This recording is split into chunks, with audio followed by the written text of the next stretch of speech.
नमस्कार। आज की कहानी है तीसरा बेटा। रेणु के एनजीओ के छोटे से कमरे में फैलती मटमैली सी रोशनी उस उदास माहौल को और बोझिल बना रही थी। रेणु बार बार अपने मोबाइल पर कोई नंबर डायल करती और फिर से काट देती। यह उसके मन मस्तिष्क में चल रहा कश्मकश दिखा रहा था। वह पेन हाथ में उठा, उसके सामने पड़े कागज पर अपने दिमाग में चल रहे चक्रों को बना रही थी। उसे कभी उसके हाथों में छोटे से बच्चे की उंगलियां महसूस होती, तो कभी उसकी किलकारियां उसे गुदगुदा जाती। उसकी कल्पना की छोटी सी वह छवि उसके महत्व को बार बार पुकार रही थी। तभी उस कल्पना लोक में दरार पड़ी एक आवाज से, माँ माँ। यह आवाज धीरे धीरे पास आती जा रही थी। फिर उस आवाज ने रेणु को स्पर्श भी किया। माँ। इस बार रेणु चौंक गई। माँ, आप ठीक है ना? मैं कब से आपको आवाज दे रही हूँ। रेणु ने खुद को संभालते हुए कहा। हाँ प्रीति, बोलो बेटा, मैं बस ऐसे ही अपने विचारों में गुम थी। प्रीति ने कहा। ये कैसी रोशनी में बैठी हो? इतना कहकर उसने उस उदास रोशनी को बंद कर दिया और कमरे की बंद खिड़कियों को खोल दिया। अब कमरे में ताज़ी हवा बहने लगी। सूरज की चमकती रोशनी कमरे में प्रवेश कर चुकी थी, पर यह चमकती रोशनी और ताज़ी हवा भी रेणु के चेहरे की बोझिलता और बेचैनी नहीं छुपा पाई। प्रीति ने अपनी माँ की ओर रुख किया और कहा, माँ, अजय अपने दोस्तों के साथ ग्रुप स्टडी करने गया है। शाम को वापस आएगा और पापा आज दिल्ली गए हैं। उन्हें ऑफिस के काम से जाना पड़ा। मैं आपको यही बताने आई थी। शायद उन्हें 2-3 दिन लग जाएं और हो सकता है कि वह कुछ घंटों के लिए चंडीगढ़ भी जाएं। आप उनसे फ़ोन पर बात कर लेना। शायद चिंटू की तबीयत कुछ ख़राब है। मैं कॉलेज जा रही हूँ और वहीं से कोचिंग भी जाऊँगी। अब शाम को खाने पर मिलते हैं। बाय मम्मा। इतना कहकर प्रीति वहाँ से चली गई। कॉलेज जाने की जल्दबाजी में प्रीति ने सारी बातें एक सांस में कह डाली, पर इतनी सारी बातों में रेणु सिर्फ 2 ही शब्द सुन पाई थी, चंडीगढ़ और चिंटू। जहाँ चंडीगढ़ से रेणु के जीवन के तार जुड़े थे, वहीं चिंटू से शायद दिल के। ये 2 नाम सुनकर उसकी आंखों से 2 आंसू लुढ़क गए, जिनसे ये एक चंडीगढ़ के लिए था तो दूसरा चिंटू के लिए। रेणु अनाथ बच्चों का एक एनजीओ चलाती थी। 50 वर्षीय इस प्रौढ़ा के शरीर पर अभी भी उम्र हावी नहीं हुई थी। चेहरे पर तेज था गोरा रंग, कुछ कुछ दूध से मिलता जुलता था। पतली पतली उंगलियां जिनमें उसने अपने परिवार की कमान को कस के पकड़ा हुआ था। आंखें सर्वसाधारण थी, पर इन साधारण आंखों की विशेषता थी कि ये उन चीजों को भी देख लेती थी जो सामान्य तौर पर किसी को दिखाई नहीं देती। उसकी कर्ण शक्ति भी गजब की थी। उसे वे बातें भी, भावनाएं भी सुनाई दे जाती थी जो कभी कहीं भी नहीं जाती। रेणु का कद औसत से कुछ कम ही था, पर उसके कर्मों ने उसे सबसे ऊंचा कर दिया। शायद उसके इसी व्यक्तित्व की करने का फल वह आज भोग रही थी। परिवार में सबकी और सबसे लाडली थी रेणु। सास ससुर, देवर देवरानी और उसके अपने 2 बच्चे। बेटी से तो आप सब मिल ही चुके हैं और 15 साल का एक बेटा भी है, अजय। सबको उसने एक सूत्र में जोड़ रखा था, बिल्कुल किसी माला की तरह। उसका परिवार उसके खून में जीवन की भांति दौड़ता था, या शायद आज भी दौड़ता है। पर किसी सवाल यह उठता है कि अगर रेणु को अपने परिवार से इतना प्यार था, तो वह आखिर सबसे दूर यहाँ मुंबई में क्यों रह रही थी? और यह चिंटू कौन था जिसका जिक्र भी उसने बेचैन कर जाता था? अपना एनजीओ बंद करके दोपहर 1 बजे रेणु घर पहुंची। घर का ताला खोला तो बड़े से दीवान खाने में एक भयानक सन्नाटा उसका इंतजार कर रहा था। कम से कम आज तो वह इसका सामना करने को तैयार नहीं थी, इसलिए उस सन्नाटे और टेबल पर रखे खाने को नजरअंदाज करके सीधे अपने कमरे में चली गई। कमरे में पहुंचकर उसने डायरी हाथ में ली और बिस्तर पर तकिया लगाकर बैठ गई। उसने अपना सिर पीछे की ओर एक तरफ लुढ़का दिया और आंखें बंद कर ली। कोई तो चिंता थी जो उसे खाई जा रही थी। ची ची ची। इस आवाज से रेणु के विचारों की नींद टूटी। रेणु ने ढूंढना शुरू किया कि आवाज कहाँ से आ रही है। फिर उसने कमरे की बंद खिड़की खोली और देखा कि कुछ महीने पहले एक चिड़िया ने खिड़की के पास जो घोंसला बनाया था, उसमें 3 छोटे छोटे बच्चे चहक रहे थे। और माँ अपनी चोंच से उन तीनों को खाना खिला रही थी। उसके उस घास-फूस से बने घोंसले में बच्चों के आराम का पूरा ध्यान रखा गया था। वह सोच रही थी, देखो यह नन्ही चिड़िया भी जानती है कि बच्चे जब तक खुले आसमान में उड़ना नहीं सीख जाते, तब तक उन्हें देखभाल की ज़रूरत होती है। अब रेणु के सब्र का बांध पूरी तरह से टूट चुका था। वह वहीं खिड़की के नीचे अपनी डायरी को सीने से लगाए फूट-फूट कर रोने लगी। पिछले 5 सालों से मन के किसी बांध में जकड़ कर रखा ये आंसू बाढ़ की तरह बहने लगे और इस बाढ़ में गोते खाती एक छोटी-सी नाव रेणु को उसकी पीड़ा के स्रोत के पास ले गई। ये वो जगह थी जहाँ से उसने अपने रिश्तों को संभालना, सहेजना, हर वो काम किया जो रिश्तों के पौधों को बड़ा वृक्ष बना दे। वो सोच रही थी, आखिर मुझसे कहाँ गलती हो गई, किस मोड़ पर मैं चूक गई। ऐसी परिस्थितियाँ क्यों हो गई कि मेरा अपना चिंटू टीबी जैसी बीमारी से जूझ रहा है और मैं वहाँ जा भी नहीं सकती। जिस बच्चे की बड़ी माँ कहते जुबान नहीं थकती थी, वह मुझसे मिलना भी नहीं चाहता। क्यों भगवान क्यों? पता नहीं छोटी उसे समय से खाना देती होगी या नहीं, पता नहीं उसके परहेज़ का ख़्याल रखा जाता है या नहीं।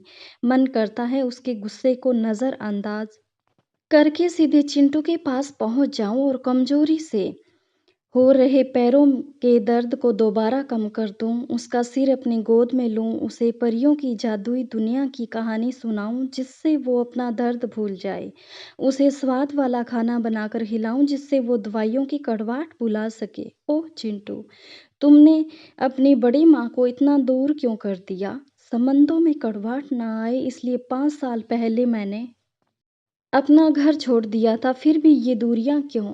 मैं यह तो कभी नहीं चाहती थी। रेणु ने जैसे अपने विचारों से ही बात करनी शुरू कर दी।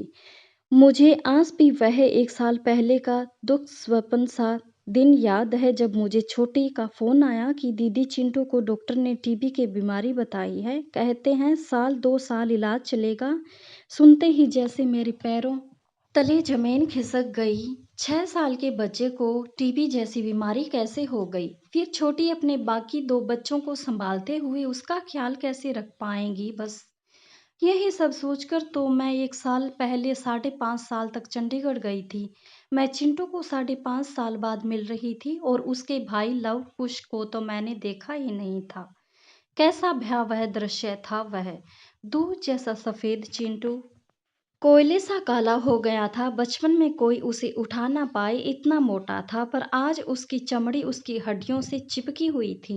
टीबी ने उसका शरीर खा लिया था। किसी छोटे बच्चे की ऐसी दुर्दशा देखी नहीं जा रही थी। इतने सालों के बाद शायद उसने मुझे पहचाना भी नहीं था। उसकी अजनबी नज़रों से मुझे यह पता चला, हाय कितना प्यार, कितना ममता ले गई थी मैं उसे देने के लिए। पर उसकी अजनबी आँखों ने मुझे 100 कोस दूर कर दिया था। मुझे आज भी याद है कि मैं फिर भी उसकी देखभाल करती रही। चिंटू जब भी अपनी माँ को आवाज़ देता, मैं अगले ही पल वहाँ होती। उसकी दवाइयाँ, उसका खाना-पीना सब कुछ मैं ही देखती थी। वह भी मुझे बड़े प्यार से बड़ी माँ कहता था, पर न जाने क्यों महीने भर बाद चिंटू रवैया मेरी तरफ बदल गया।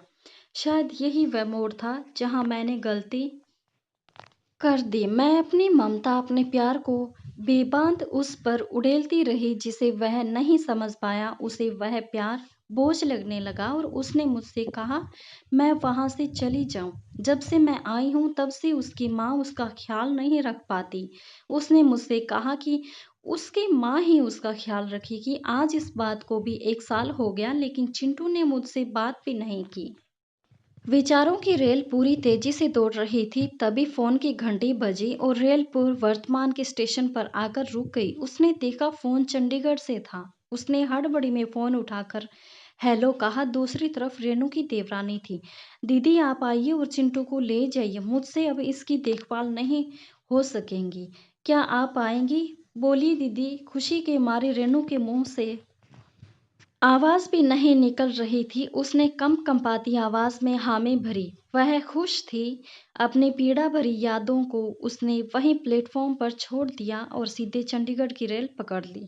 शायद रेणु का चिंटू से जुड़ाव कुछ अलग ही था, पता नहीं क्यों, पर उसकी फ़िक्र ने रेणु को आधा कर दिया था। रेणु रेल से भी तेज दौड़ना चाहती थी। उसने खुद से ही प्रण किया कि वह अब उसे लेकर आएगी और उसे स्वस्थ कर देंगी, अच्छे से अच्छे डॉक्टर को दिखाएंगी। इन सारे विचारों को अपने बक्से में बंद करके वह स्टेशन पर उतरी। उसके पति अमन उसे लेने आए थे। घर पहुंची तो देखा कि किसी बगीचे सा चहकता उसका घर वीरान पड़ा है। ना तो उसके स्वागत के लिए कोई आया और ना ही मिलने। शाम 4 बजे सब चाय पर एक साथ मिले। वहां पर बातों का सिलसिला शुरू हुआ। रेणु ने चिंटू से कहा, क्यों चिंटू, चलोगा ना मेरे साथ? हम कल ही निकल जाएंगे, फिर हम खूब सारी आइसक्रीम खाएंगे, घूमेंगे और दीदी भैया के साथ खूब गप्पे मारेंगे। रेणु की रिश्वतों पर चिंटू चिढ़कर बोला, मुझे पता है आप इसलिए आए हो ना, ताकि आप मुझे अपनी माँ से अलग कर दो। पिछली बार भी आप इसलिए आए थे। रेणु ने लपक कर कहा, नहीं मेरी बच्चे, ऐसा नहीं है। लव कुश भी तो है ना, माँ तीनों का ख्याल नहीं रख पाएंगी ना, इसलिए। रेणु ने उसका हाथ अपने हाथों में ले लिया, जिसे उसने झिड़क दिया और कहा, रख लेगी मेरी माँ मेरा ख्याल। आप उसकी चिंता छोड़ दो। आप मेरी माँ के बारे में ऐसा कैसे कह सकती हैं? अब चिंटू की आवाज़ कुछ ऊंची हो गई थी। आपको इतनी फिक्र क्यों हो रही है? जब मेरी बीमारी मेरी माँ को इतना परेशान नहीं कर रही, तो आप क्यों मेरी और मेरी माँ के बीच आ रहे हो? मैं जीऊँ या मरूँ, इससे आपको क्या? इस बात पर रेणु के मुंह से वह बात निकल ही गई, जिसे उसने इतने सालों से अपने दिल में दफन कर रखा था। इस बार रेणु की आवाज़ भी कुछ ऊंची ही थी। उसने कहा, मुझे फ़र्क पड़ता है चिंटू, क्योंकि मैं ही तेरी माँ हूँ, तेरी सगी माँ, और तू मेरा बेटा, मेरा प्यारा बेटा, मेरा तीसरा बेटा, जिसे मैं ऐसे तड़पते नहीं देख सकती। पथराई नजरों से चिंटू एक बार अपनी माँ को देखता और फिर अपनी बड़ी माँ को। रिश्तों की ये उलझन उसकी समझ से बाहर थी। रेणु निढाल जमीन पर बैठ गई थी, जैसे कोई कुली स्टेशन पर सामान उतारने के बाद थक कर बैठ जाता है। जब उसको सूध आई तो चिंटू दौड़ता हुआ अपनी माँ से लिपट गया और कहने लगा, माँ, बड़ी माँ झूठ कह रही है ना, आप ही मेरी माँ है ना? मैं जानता हूँ, बड़ी माँ बचा पकड़ने वाली गंदी औरत है ना, जिसकी कहानी आपने मुझे सुनाई थी। मैं कह नहीं जाऊंगा। माँ, कुछ तो बोलो माँ, मैं आपके बिना कैसे रहूंगा? रेणु की देवरानी पत्थर की मूरत बनी खड़ी थी। रेणु ने देखा कि एक छोटे से बच्चे की आंखों से उसकी माँ के लिए उसका विश्वास खोता जा रहा है। उसकी जीने की उम्मीद उससे छूटती जा रही है। माँ शब्द कितना विशाल है, यह उस दिन समझ में आया उसे। रेणु ने अपनी देवरानी का हाथ पकड़ा और उसे अलग कमरे में ले गई और दरवाजा बंद कर दिया। रेणु ने कहा, छोटी, आखिर क्यों तुम चिंटू की देखभाल नहीं करना चाहती? छोटी ने कहा, मुझसे अब नहीं होगा, मेरे भी तो अपने बच्चे हैं। रेणु बोली, जब समाज में तुम्हें बांस कहा तो इसी बच्चे ने तुम्हारा कलंक दूर किया, तुम्हारी गोद भर जाए, तुम्हें संतान सुख मिली, इसलिए मैंने आपको दिल का टुकड़ा काट कर तुम्हें दे दिया। तुम्हें माँ चिंटू ने बनाया, जिसके आने के बाद तुम्हारी गोद हरी हुई। इस सब के बावजूद आज मैं उसे लेकर चली ही जाती, पर आज मुझे उसमें तुम्हारी झलक दिखी। तुम्हें याद है छोटी, जब चिंटू का जन्म हुआ था और मैंने उसे तुम्हें दे दिया था, तब उसे अपने से सीने से लगा कर रखती थी। मेरा आसपास रहना भी तुम्हें गवारा ना होता। उस समय तुमने मुझसे कहा था कि दीदी, आप मेरी और मेरे बेटे के बीच आ रही हैं, और मैंने चिंटू और तुम्हारे लिए यह घर ही छोड़ दिया था। आज तुम्हारे बेटे ने मुझसे कहा कि आप मेरी और मेरी माँ के बीच आ रही हैं। आज वो मेरा नहीं तुम्हारा बन गया है। उसने पहला निवाला तुम्हारे हाथ से खाया है, उसमें तुम्हारे संस्कार हैं, मेरे नहीं। उसे टीबी मारेगा या नहीं मुझे नहीं पता, पर आज अगर मैं उसे ले गए तो उसका मरना तय है। छोटी रेणु से लिपट गई और आंसुओं से भीग गई। दीदी, आप मुझे माफ कर दो। मैं इतनी अंधी कैसे हो गई कि मुझे मेरे अपने बेटे का प्यार दिखाई नहीं दिया। ऐसा करके मैंने उसके प्यार और आपके त्याग दोनों को अपमानित किया। मैं माँ हूँ और माँ का काम सिर्फ ममता लुटाना होता है, जो मैं भूल गई। रेणु ने कहा, चलो अब आंसू पोंछो और बाहर चलो। छोटी ने पूछा, दीदी अब क्या करेंगी? रेणु के चेहरे पर हल्की सी मुस्कान आ गई। उसने कहा, मैं वही करूंगी जो मैंने 5 साल पहले किया था। वह बाहर आई। चिंटू अभी भी डरा हुआ था। रेणु उसके पास गई तो वह 2 कदम पीछे हट गया। रेणु ने उसका हाथ पकड़ा और कहा, मैं तो मज़ाक कर रही थी। मैं तो यह देखने आई थी कि आप अपनी मम्मी से प्यार करते हो या नहीं। तुम्हारी माँ है और मैं तुम्हारी बड़ी माँ। एक और बात, मैं बच्चा पकड़ने वाली औरत नहीं हूँ। पूरा कमरा ठहाकों से भर गया। रेणु छोटी के पास आई और कहा, छोटी, अपना तीसरा बेटा आज फिर से एक बार तुम्हें सौंप कर जा रही हूँ। तुम उसकी सगी माँ बन जाओ, बस यही आशा है। इतना कहकर रेणु मुड़ी, चिंटू के सिर पर हाथ रखा और घर से बाहर निकलने लगी। उस समय भी उसके काले चश्मे के नीचे से 2 आंसू लुढ़क गए। एक तो चंडीगढ़ के लिए था और दूसरा अब आप शायद जानते हैं किसके लिए था।